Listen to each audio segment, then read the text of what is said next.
Hey, hey, hey.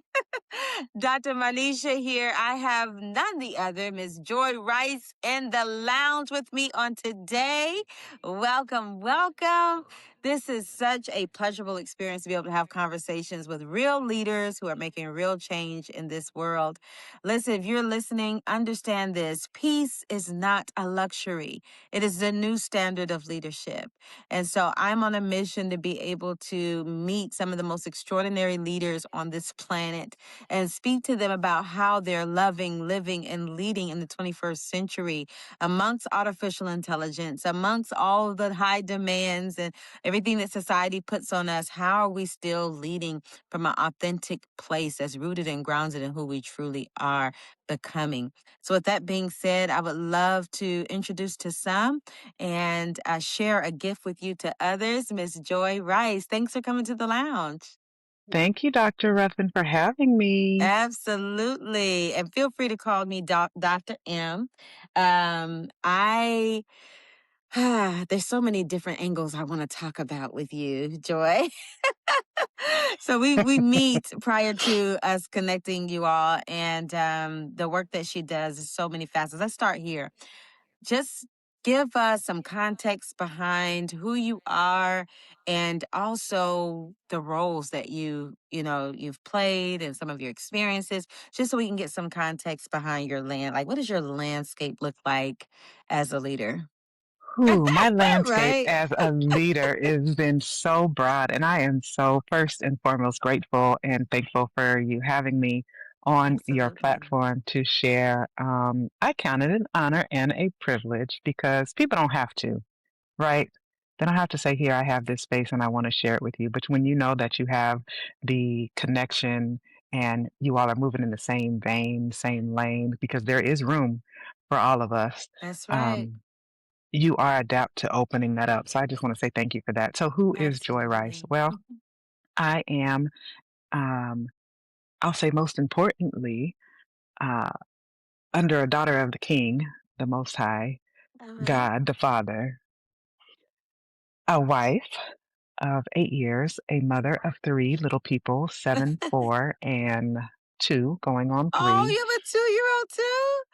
Oh Yes, my goodness, I I do. understand when I say I understand. To all of our 2-year-old mamas out there that's Ooh, listening, it's a whole nother level of parenting. Yes, I'm telling you, you talk about peace driven leadership. That you say yes. each child comes to teach you something. That one definitely came Oh, to teach me peace Lord, that passes all Lord. understanding. All the understanding because I don't understand what is happening here. Um, I also serve one of the biggest roles besides being a wife and a mother, a junior ROTC instructor here in Huntsville, Alabama. Awesome. I did 20 years in the military and retired uh, right after the pandemic began. Wow. Um, I am a certified life coach. My background is in human services and counseling and sociology. So when it comes to people, that's my Mm, lane. But yes. as I have grown and had the opportunities to be in spaces far and wide, because I did deploy in Mm, 2003, life definitely is a gift. It's precious. We're precious to one another. But helping somebody else overcome and get to where they need to be by giving themselves grace, mm, that's what I am privileged to coach people around, from mm. my actual clients to the children that I have in the classroom, the high schoolers that I have in the classroom. Absolutely. And then inevitably, the children that we have in the classroom of life that we call our children, you know? And that's what I love about leadership is that these skills that we're learning and, the things that make us grow and really shine at work are also those same things that really make us grow and shine at home. And most importantly, it creates a ripple effect. And for me, I'm just a really avid believer that that ripple should would beam from the inside out, meaning inside Yes, of me, then our homes, then our community, and then the world in that yes, order, right? yes. in that Yes. order. And so thank you so much for your service. Both my Thank you. parents were military. So I understood the life of what they call a military brat, what that was like, Yes. the moving, the traveling. So share with us a little bit more about some of those challenges, being away from home, you know, serving the country, what feels like oftentimes another mission that's outside of your own. I know that God aligns it. But how were you able to have that mental toughness and um, God knows what you experienced by being deployed, what Yeah. age were your children? Just kind of share with us what life looked like in that season. So, what life looked like when I deployed, this is my second marriage. I married my high school sweetheart. He Oh, went into the military first, and being young and in love, I followed him, um, which led us to the desert. you have to just laugh at yourself when you look back, like, right? It's Man, so clear after, but it's just like, yeah. you know? But it was all a part of God's plan. That's right. And so that's what life looked like. We didn't have any children. That was a very long, hard year. That was 2003. That was Operation Iraqi Freedom and Operation Enduring Freedom. So it was Mm. real. It was real. Mm-hmm. Um, I came home with a lot of sand. I didn't have to go Mm. to another beach. I know that's right.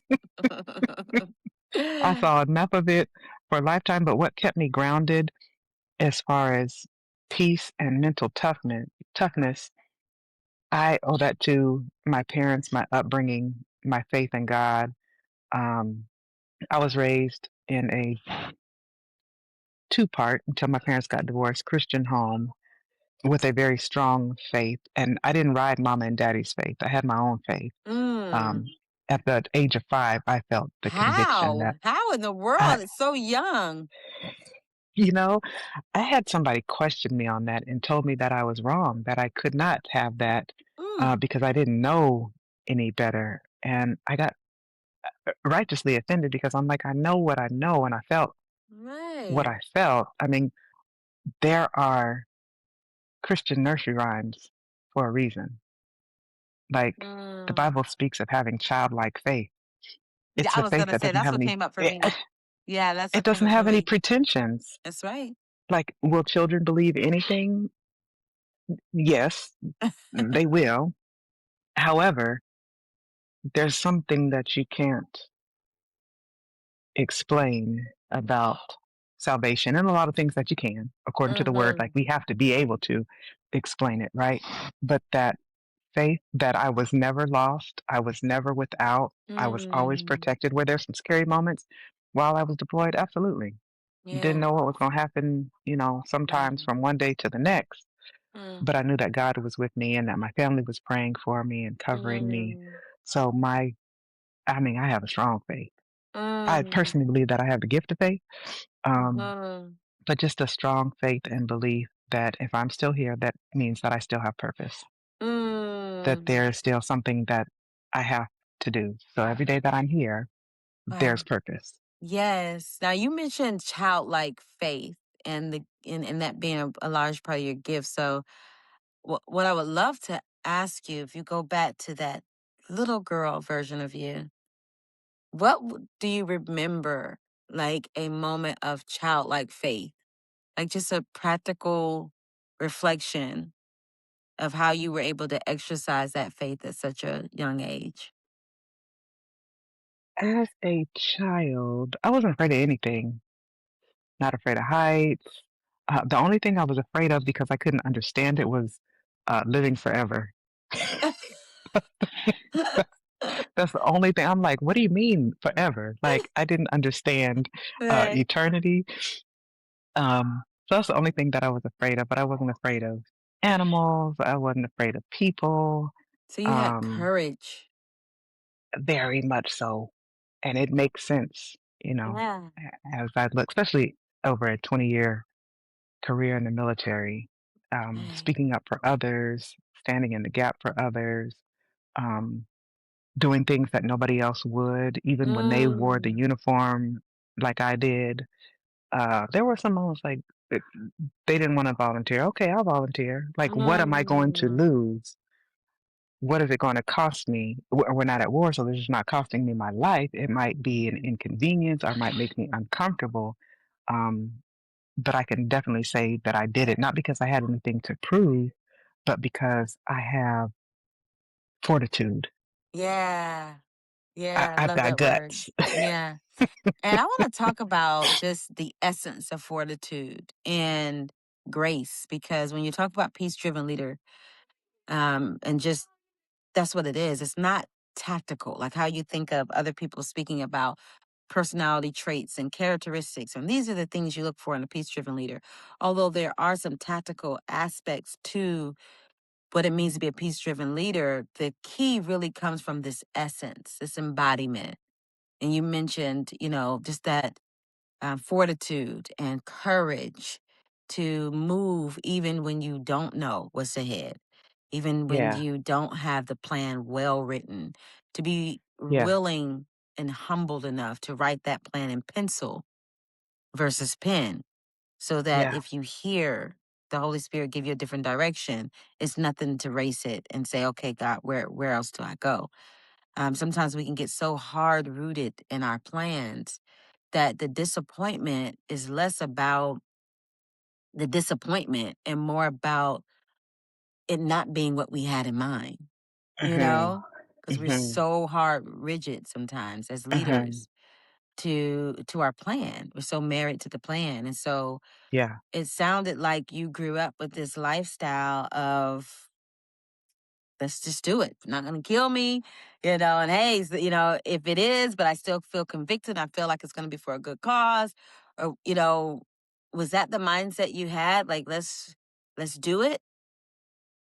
I think, as you were talking about plans, a couple of scriptures come to mind. Of course, um, Proverbs 3, 5, and 6, that, in all your ways acknowledge him and he'll direct Your path. and order your steps and your plans. And then um, there's one in Psalms and one in Proverbs that, many of the plans, you know, uh, that we have, Yeah, but God yeah. is the one that orders and directs our steps. Wow. So I have always had dreams and aspirations and wanted to do things and never wanted to miss God. Of course, when you're young, you can be very ambitious and say, I'm going to do this. And then, um, pray about it later. Like, oh, was I supposed to do this? Well, you Right, should have right, that asked, part. uh, asked for permission first instead of That's asking right. for forgiveness. But, Hmm. That's right. So you don't um, have to ask for forgiveness, so you don't know? ask to ask for forgiveness, but saying, okay, I know that I have these desires for a reason. And one of my prayers is that my desires always line up with God's desires for me. Jeremiah 29:11, he knows Mm-hmm. the thoughts that he has towards us to give us a hope and a future. So it's always been, God, show me what that hope and that future is. And even as you talk about personality styles and whatnot, some people will use it in a negative sense to say, Hmm. that's just the way I am. I Right. don't mean just the way you are, but the things that you're good at, what you're drawn to, the things that are effective, Yeah. that help people, um, that make you feel good, that excite you, your passions, your hopes, even those. Okay, God, I have a hope and a passion and desire for this, but show me the right way. Yes. Um, yeah, Yeah, because his way is always the right way, right? always better. Yeah, his way is always better. I love that. So, talk to us a little bit just in terms of how you were able to navigate, right? So, when we look at mom, wife, you said remarried, soldier, retired. So, you have a lot of different roles and hats that you play. Yeah. When it's time for you to shift through those roles. And I would love to hear too any corporate background. You have any corporate background where you worked in the corporate space at any point in your life? A very, very short. Mm-hmm. Yeah, Time not period. enough Yeah. to yeah, So because you were in the military for quite some time. So and 20 honestly, years. I feel like, yeah, 20 years. So I really do feel like a lot of the structure that happens in corporate mirrors itself in the military as well. So, It I believe, absolutely does. especially being a woman and a minority, in a space, a male dominant space, there's a lot of overlap there. So, when you look back, what do you feel like was one of the most adverse times, in your life that you were able to overcome? Woo! One of the most adverse times that I was able to overcome while I was serving in the military, my father passed in Mm. 2012 from pancreatic cancer. And it happened Mm. suddenly. He found out early in the week and he was gone later in the week. Or rather, he told us early in the week, and because I think he Wow. might have known, right? And I was stationed overseas at the time, and going back home while he was still alive, but getting there and he had passed, that was extremely challenging. And then having to go back to Germany by myself. I was not married at the time. Um, Mm. Me and my high school sweetheart, we were only married for 7, almost 8 years. That's a long Um, time. it You is a said long only. time. That's a long time. It's a lot of your life. That And is a lot. y'all never had children together? We did not have children. Interesting. Mhm. Very interesting, as I would say. Yes. And that's also Yes. when things don't happen, those are also things. I got married my second time, and my husband never got married, but he was with this woman for 20 years, and they never had a child together. And then here we Yeah. are. We get married for less than a year and we have a child. I was like, Yeah. huh? God's plan. I thought that I was, I thought I had the cheat code because my Right. husband's 30 years my senior. So I thought we were past that. So that was definitely a plot twist. Okay. Mhm. Yep. So yes. So But you that go back time. home, you ride home, you had to just face the fact and settle the fact that you would never see your dad in physical form. Mhm. You are headed to Germany, and how did you overcome? Because with grief you really don't I don't really feel like you heal, Because Mm. it's like grief to me is like love with no place to go, you know? I think it's love in a different form. Mm. Not a past tense love, but a love that I knew that still gives to me because I know my daddy will always be with me, all the values that he gave me. Mm. I mean, I carry his DNA. That's So right. grief to me is just love in a different form. Um, but I do feel healed and whole, even though Awesome. he's not here. I have him. I am him. Yeah. Um, That's how so did I good. overcome? Yeah, lots of prayer. Lots of Mm. prayer, lots of patience, counseling. Counseling is a good thing. I'm telling you now. My goodness, especially, you talk about the military mirroring corporate when there's a demand on you for the job that you do and giving yourself grace and space and speaking up for yourself that you need that space, Mm. that you need that grace. Yeah. I definitely used the support system that I had, but even there were some challenges with people that I was connected to that I thought were going to be there for me Mm. during that time, and they weren't. And I was so confused. Wow. I'm like, God, what just happened? Yeah. Um, Talk to me about it, that because I ooh, really want to, when we talk about expectations, that happens, often.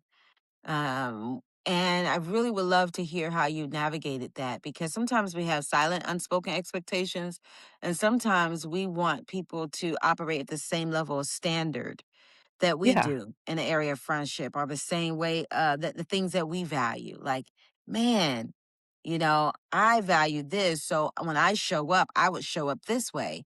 And yes, they're not even thinking like that. That's how sometimes you can have a relationship and they are like shocked that you're even shocked. And it's like, huh? yeah. It's just the incongruency is there. So how were you able to face that truth that here you are in one of the most adverse times of your life, and life is life and for everybody else. And you're the kind of person that even if life is life and you're still going to show up and you can't comprehend why they aren't showing up. Like, how did I you? I don't think they allowed me the same grace. I'm big on grace Mm, that I would give them. And true but sad, it was church hurt. ooh, I was serving, oh, I was I was doing all the things. A small congregation, um, single, so if you needed it, I could do it. mm-hmm. Help in every the gift of helps, right? In Hmm. every area. And when I said I need to pull back because I'm grieving, it was almost as if they took offense to that and said, "Well, Joy said she needs to pull back, so everybody leave her alone, Mm. My, except for my, one my. person." And I asked them, I said, "How did How did this you come get that about out of that that? well, no, one person came to see about me, and I was wondering, how did she come to see about me? She didn't get that message. I said, everybody else was kind of told to stay away from me, that I needed, and I will remember that day that she spent with me forever. Mm. I will remember that day. And then other members over time, that relationship has been repaired and they've apologized and said, well, we didn't know. We didn't understand. Right. Like, but we see now and saw then, and I'm sorry. Mm. So that friendship has been repaired. But Oh, wow. That's um, awesome. sometimes people in the spaces that they're really just in their space. You know? And I hate to call it selfishness, Hmm. but I don't know what else to call. But and this is such a good conversation. This is going to get really good, you all, because we're about to unpack something here. This is an opportunity. When I talk to you all about real conversations that matter, this is an opportunity for us to unpack this live together because every conversation is another step towards growth, right? So I'm going to share just a perspective that I don't believe that I was graced to have. So for me, I was very, very into my work, my purpose work. I had a strong conviction for that. And I truly believe that relationships were like a distraction. And Mm, so, I saw people more like, this sounds so awful, but this is my truth. They were like pawns on a board to get me to the mission. Like, okay, what is your gift? What is your gift? Okay, boom, we can do this. This is our project. And it was harder for me to cultivate and nurture relationships once the goal was hit, because that was indicative of how I saw people. And when I was with you and I was in the moment, it was real and I felt that. But I was so focused on my assignment. I yeah. mean, and I say that to say that I didn't get any revelation around what that looked like to be there for someone. And I had a friend that I went to elementary school with, and she never forgot my birthday. Mm, She showed up to my events. I mean, you would think that I would be there for her, and she lost her father. mm, And they were super close. And that time I was so at the peak of my work that the only reason why I didn't feel like it was selfish is because I felt like the work was bigger than me, right? That, it's the rational lies we tell ourselves to rationalize our behavior. I had no idea until I lost my sister at 27. And all I could think about is I cannot believe that there's people that I know that experience this type of mhm, pain. And I was nowhere to be like, it was crazy. It was crazy. And that's when I got the revelation. And yeah, that really catapulted this conviction to really make sure that the people that I call friend felt my presence, felt my support. And a lot of it really was uncomfortable because I didn't know how to hold space for people. I'm actually mhm, going through that right now. I have a really close cousin of mine who just lost it's like a relationship of his dad, and he's like, I need you to be there. And in my mind, I'm just like, oh my gosh, what am I, what am, what does that even look like? Yeah. Um, to hold a space is what I had to learn.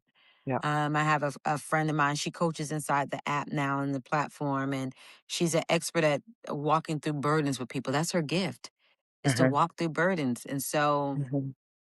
I pick up that same energy from you. You're a Hmm. connector. You know, like it's your gift. You Yeah, know how to hold space. You know how to listen.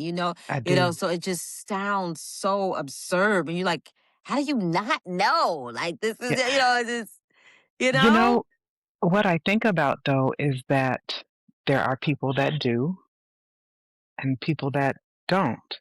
And not a 100% pass, like, oh, it's okay. No, you learn. But yeah, people are gifts and not commodities, right? Because we all have something to share and something to Yeah. give, and because we need, you know, one another. But the ones that do know how to hold space, we also know how to give grace. So the ones Mm. that lack in that area, especially when we make our boundaries clear so that we don't get ran over or burnt out, we show up and show them this is how you are a friend. If Yeah. you want to have friends, you have to show That yourself is so good. friendly. Yeah, that's actually what happened to me. That's how I got converted. Yeah. And this is for all those people. Don't get discouraged when you interface with someone who doesn't have that as a natural gift. I love what you said, and I believe that you could have only come from that place from a healed place, a whole place. Because think about it. That's a really good reason to be upset, to be like, to write a person off, to like you got receipts on all the stuff you showed up. Like I got receipts. So for you to be, like you said, gracious, Yeah. to understand and to support a person and to man and then to still understand that it is a part of your calling to show, to express what it looks like, because that is truly how I learned. I Yeah. truly learned because I experienced someone that now, and it's so powerful. She coaches in our program now. It's like I need people, leaders to like me, because that A type, goal oriented, Yeah. that was the energy I Yeah. had, very masculine. But once you do the healing work and once you know, anchor yourself in that morning flow and that evening flow, it literally evolves you into a being It that is does. more like God, and I Yes. love that. I love Yeah. that And I so can't much. say that I've always been a perfect friend because I can think of a few relationships that were near and dear to me, especially during my college years. And I was like, well, what did I do? I don't understand. And I think Yeah.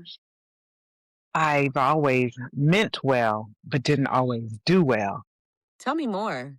So you can have the, okay, I'll do that for you, but then stretch myself too thin or offer something that I wasn't able to give. But I had good That intentions. got you. That capacity. That Yes. capacity. Yeah. Yeah. Yeah. A lot of relationship are tarnished by that one thing right there. Um, and I really feel like that's such a powerful point of discussion. For those of you who are listening, I don't know any leader who can't connect on one opposite end of the extreme. You Yeah. know, your heart was in the right place. And that's why, as leaders, it's important for us to create buffers for ourselves so that when a person does say they're going to do something, we still have Yeah. that backup. Yeah. So, so if in the case they don't do it, we still have a game plan in place. Mhm. That's just something I Mhm. do to keep my nervous system, And I think regulated. accountability too on both ends. First, for Mm, ourselves, accountability and responsibility. If I said I was going to do something, I have to make sure that I am capable, that I have the time, the space, the energy to yeah, do it. And then for the other person that I said I would be there for, especially covenant relationships, right. like that other person can come to me and say, hey, you said you were going to do this and you didn't. Yeah, You're right. And owning yeah, up to that and being yeah. free of that. You know, you asked me about how I hold space in these different lanes of as a wife, as a mother. All of them have boundaries. There are Y'all heard it. priorities, and they have Yes. to be. Um, there has to be attention and conversations and understanding with all parties involved. Now, when it comes to children, there's only so many things that they understand. I watched, I believe it was Shonda Rhimes gave a speech to some graduates because she's a wife, she's a mother, and she writes all the shows that we love to watch, right? Yeah. And she said, I am going to miss something. Mm. So that's the cost that I pay for Mm. being who I am. I'm Mm. going to miss something. And not that I have to put a weight on it because Right. some of them I can't Yeah. compare them. It's apples to oranges. But can I give myself grace? Can I give myself permission? And even if my children don't forgive me, I'm doing the best that I can. But I have to be mindful of that Mm. and being able to take inventory of what I'm giving and hoping that they're understanding. I can't buy their love. I have to give them attention. So when I Absolutely. give them that attention, I've got to give it all to them. That's right. And I'll be honest, for the little people that I have, that 2-year old, That part. the 7-year old, the 4-year old that's learning their emotions and trying to express their needs, how I show up for them means I have to first and foremost show up for myself, get my mind right before I walk That's into that right. house Listen. because they coming like a train. That's right. They ready. They stay ready. Don't I know? um, and then knowing that this is a season that's not going to last that long. I was Yeah. talking to my husband the other day about our oldest, and I said, about a third of the time that she's going to live under our roof is gone. Poof. That's a powerful awareness. It's powerful. A third of it is gone. Yeah. So we got to make the most That's it. That's oh, it. of That's what it. we have Right while we there. have it. That's it. And so certain projects and certain things and ventures, have to be that has to be considered and that has to be in mind. And I love that you said that because even when it comes to our parents and the relationships with our parents, I did the math the other day. I'm like, man, my dad is 63. I see him every year around Thanksgiving. And yes, we have a great time. But if I really just do the math and the average, lifespan of a man, and he served in the military as well, let's just say it's 86, let's say he's extra blessed and it's 89. It still gives me about 18 more years. If I continue to keep the same track and I see him once a year, that's 18 years I'm going to see my dad. 18 times. I'm only going to see 18 him times. 18 times before he transitions. That type of math, you know, really awakens the soul so that we can Hmm. reposition what we say are priorities. Right? Because Yeah, in the moment they really do look and feel like priorities, but in the big scheme of things, what you said is the true priority. That's the truth. And we have to find more ways, creative ways to incorporate and integrate our children. And so I'm enjoying the fact that my daughter is going to be, into work. She's going to work with me. That way she can get early work history. She can travel with me and finding ways that my work can integrate with her. And yeah, purpose work is one of the best ways to do that. yeah, yeah. Because when your Presence kids see you on matters. stage, yeah, when they see you on stage and they see you interfacing with people and giving, that is like a school of teaching that goes beyond anything you can say to them. And I used Hmm. to be this way. I used to compartmentalize and get someone else to stay home with the kids while you go here. Now it's like, okay, let me hire a support mom who can travel with me. Yeah, I don't want anybody to take those moments. I want those moments. I just need it while I'm speaking. Y'all are in the yes, room, you're doing that. And then when I come back, we go and we go out and enjoy life. And it's this blend, it's this integration. It's not black or white, this or right. that. It's getting into Yes, their world and finding out how their world can blend with ours. yes. That to me is, what it looks like to live a harmonious life. One of the things that I appreciate about my upbringing, my father worked for United Airlines, so we traveled a lot, Mm. Oh, a, l- a lot. And he wasn't afraid to give us those experiences and take us places. Like, show them what's out there. So when it Show comes to them. me and my children, now my husband's a little bit different. If he has all three, they're staying home. Right. That's like quality control. Like, nope. But I'll mess around and take Yeah, all three and drive an hour away on go on some adventure that's me. um, to That's me. to show them. Now I might rethink it once we get there. Like, what was I? What are we doing? Yeah. Um, but then I believe that mothers, especially when we're open to it, we always Yeah. have We support have great wherever we go. capacity. Yeah, And for great sure. capacity. There will be Yeah. another mama if I need to Mm-hmm. go That back to the part. car that will Yes. say, I'll look after him for just a moment. Yes. And Yes. that's so meaningful. Like, community is what you make it. Mm-hmm. It is Which what you is make it. going back to relationships, you know? And that's one of Yes. the things I had to realize for all of you who are workaholics and very A type, boom, boom, boom, boom, boom, don't answer the call, put it on do not disturb, just haven't talked to your parents in a while.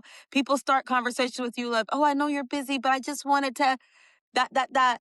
I'm talking to you. Yeah. I'm Yeah. telling you, it took me a minute, but I've realized that relationship currency is one of the greatest assets that you can have in your leadership community. The Speech Driven Yes. Leader Lounge is a community that the app and the people that are in there that are doing the work as well, living and leading, differently, that's committed to the practice of peace driven leadership. That Yeah. community, the community, if you're in your church, if you're part of a church, whatever the community, because there's different types, even in the health space and the money management space and all of this.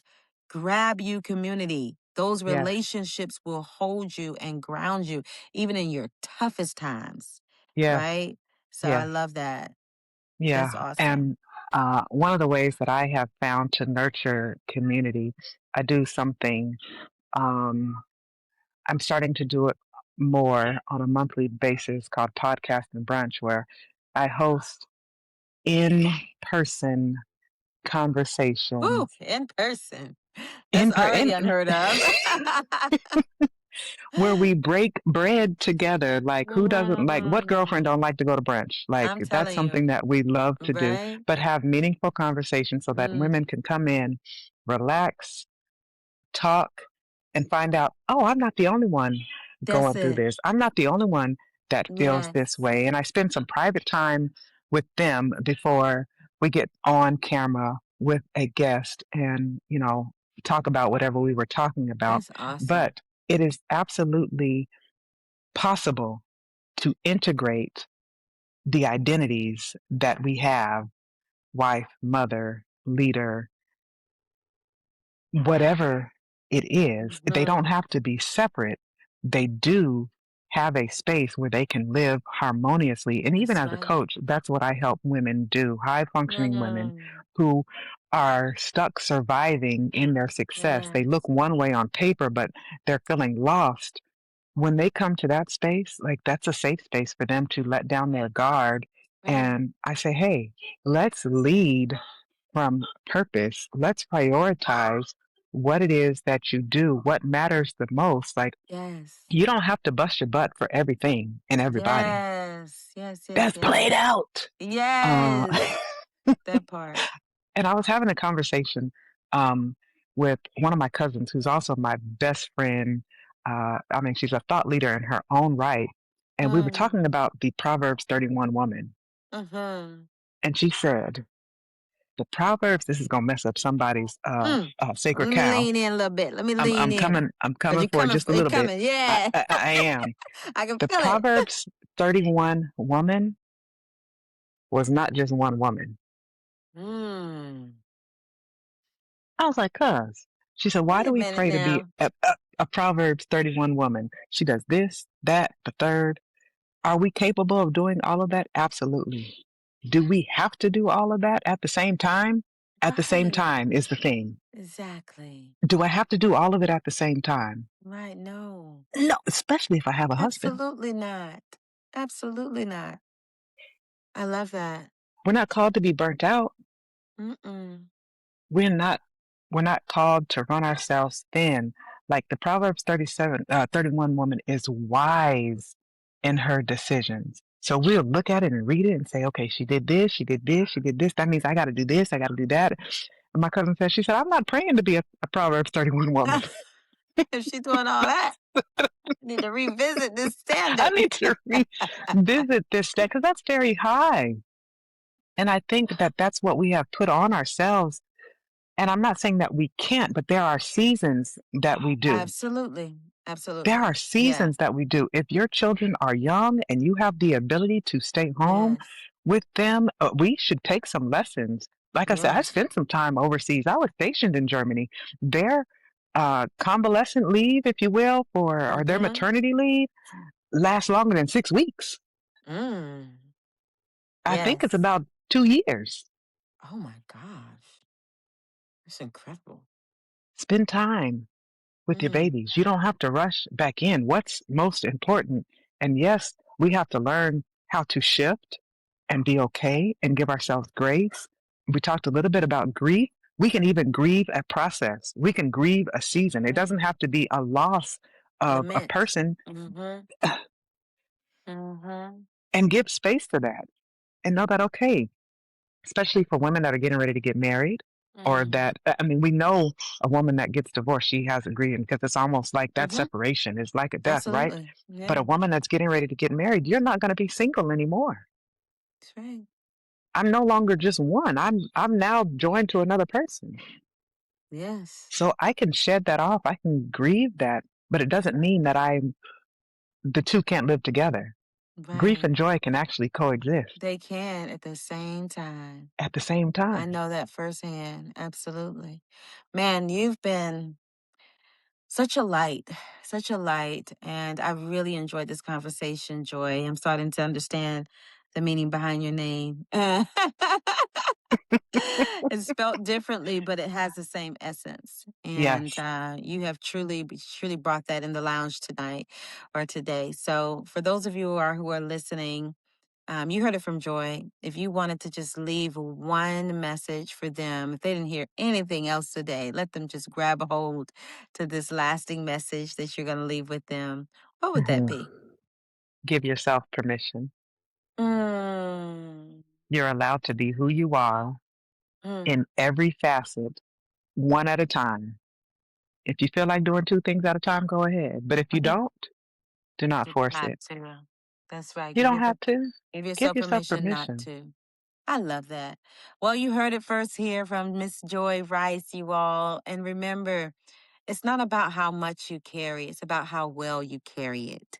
And Joy has just shared with you one of the many impactful ways that you can love, live, and lead differently. And that's by discerning what you can carry and not letting it be a guilt or an opportunity for, shame or any emotion that's going to pull you out of your divine identity. It's okay. And whatever is enough for you in this season, it's enough. And it is okay. So thank you so much for tuning in. Remember, peace driven leadership is not something you find, it's something you create. And Mhm. this is your moment to create it. I look forward to seeing you next time on the next episode. Bye bye for now.